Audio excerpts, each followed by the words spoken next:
Kuburan tua di tengah sawah yang tak pernah kering. Bab 2. Kuburan di tengah sawah. Kita lanjutkan ceritanya di bab kedua. Ini Bayu berdiri paling dekat dengan kuburan itu. Wajahnya penuh semangat sambil menyalakan kamera. Gila, ini beneran ada, men. Nih lihat deh, tanah di sekelilingnya basah banget. Padahal sawah lain kering kayak retakan kaca, katanya sambil merekam ke sekeliling. Kamera itu sesekali diarahkan ke wajahnya, seolah sedang bikin vlog. Aku bisa lihat ekspresi Bayu masih tenang, malah lebih banyak excitednya. Tapi di telingaku dan Sinta, suara lirih itu masih terdengar. Suara seperti tangisan, seperti rintihan yang datang dari dalam tanah. Sinta berbisik ke aku, dia beneran gak dengar ya? Aku menggeleng, tidak yakin. Aku coba menajamkan pendengaran, dan semakin lama suara itu makin jelas. Kata-kata samar berubah jadi lebih nyata, seperti seseorang yang meminta-minta. Aku haus, aku dingin, jangan tinggalkan aku. Suara itu pelan, tapi menembus langsung ke kepala, bikin kulitku merinding sampai ke tulang. Aku berusaha menahan diri untuk tidak panik. Bayu tiba-tiba jongkok, meraih segenggam lumpur dari sekitar kuburan itu, lalu menatap ke arah kamera sambil bercanda. Tuh kan, basah banget. Bisa jadi konten. Nih, misteri kuburan basah yang gak pernah kering. Siapa tahu ada sumur bawah tanah di sini. Aku ingin teriak ke Bayu supaya berhenti, tapi suaraku tercekat. Yang kulihat bukan sekadar lumpur biasa. Saat Bayu mengangkat tangannya, lumpur itu menetes, tapi warnanya aneh, seperti bercampur dengan sesuatu yang lebih pekat.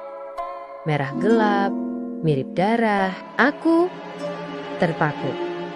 Bayu, taruh lagi, jangan dipegang, kataku dengan nada panik. Bayu menoleh, kaget dengan ekspresi wajahku. Dia menatap tangannya lagi, tapi anehnya di matanya itu cuma lumpur biasa, coklat kental. Apaan sih bro, ini lumpur doang kok, katanya santai. Sinta menarik lenganku, wajahnya pucat. Aku juga lihat itu bukan lumpur biasa, ada yang aneh. Kita harus pergi dari sini sekarang. Aku mengangguk, tapi Bayu malah tertawa. Kalian kebanyakan takut, namanya juga lokasi angker. Sugesti aja tuh. Udah, sini bantuin gue ambil angle bagus. Tiba-tiba angin bertiup kencang. Padahal sebelumnya udara benar-benar tenang. Daun-daun padi bergesekan satu sama lain, menghasilkan suara seperti bisikan. Aroma lumpur makin menusuk, bercampur bau anyir yang tajam, sampai perutku terasa mual. Bayu sempat goyah berdiri karena angin itu, lalu kamera di tangannya mati mendadak. Layar hitam.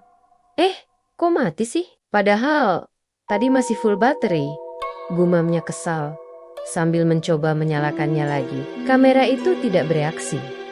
Di saat yang sama, aku mendengar suara lain. Bukan lagi tangisan, tapi suara tertawa. Tawa perempuan, lirih tapi panjang, datang dari arah kuburan. Aku dan Sinta langsung mundur beberapa langkah.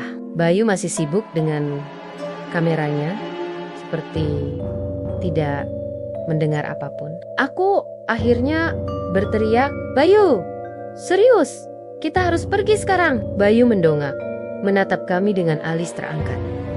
"Kalian kenapa sih?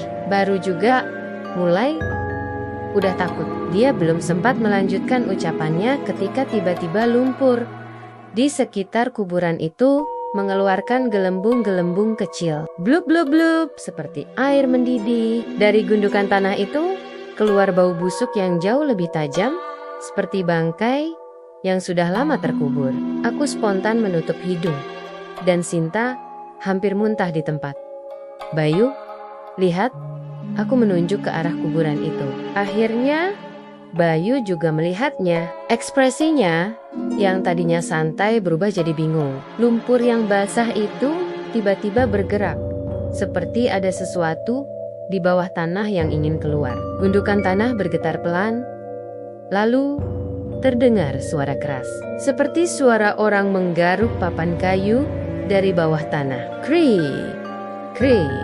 Sinta menjerit kecil, air matanya mulai menetes.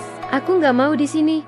Tolong kita pulang sekarang, katanya, sambil menarik tanganku kuat-kuat.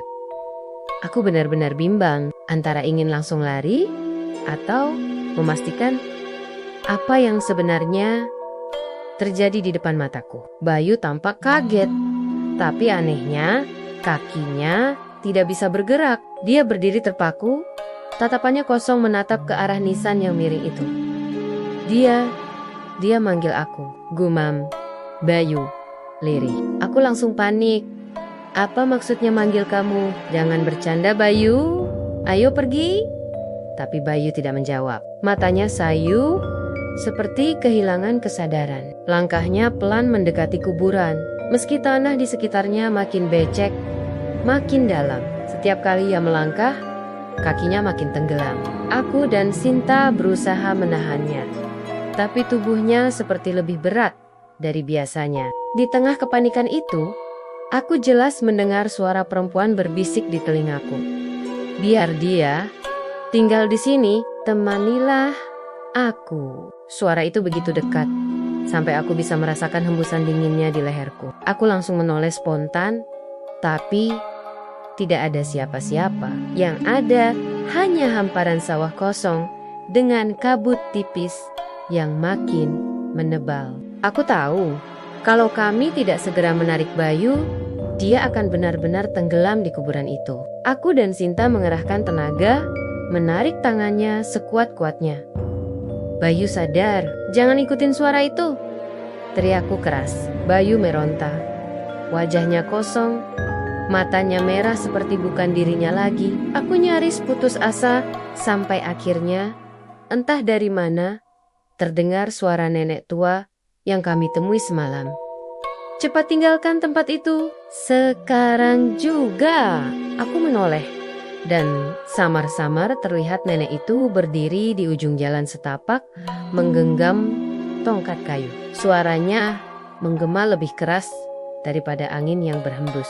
Saat itu juga, Bayu tersentak, seolah terbangun dari mimpi buruk. Dia terjatuh terduduk, napasnya terengah, wajahnya pucat pasi. Lumpur yang hampir menelan kakinya perlahan surut kembali, tapi aroma anyir masih menusuk hidung. Kami bertiga langsung berlari sekuat tenaga menuju arah nenek itu, tanpa menoleh lagi ke belakang. Suara tawa perempuan tadi masih terdengar, tapi makin lama makin jauh, hingga akhirnya hanya tinggal gema samar di telinga. Sesampainya di dekat nenek itu, aku langsung terengah, mencoba mencari napas.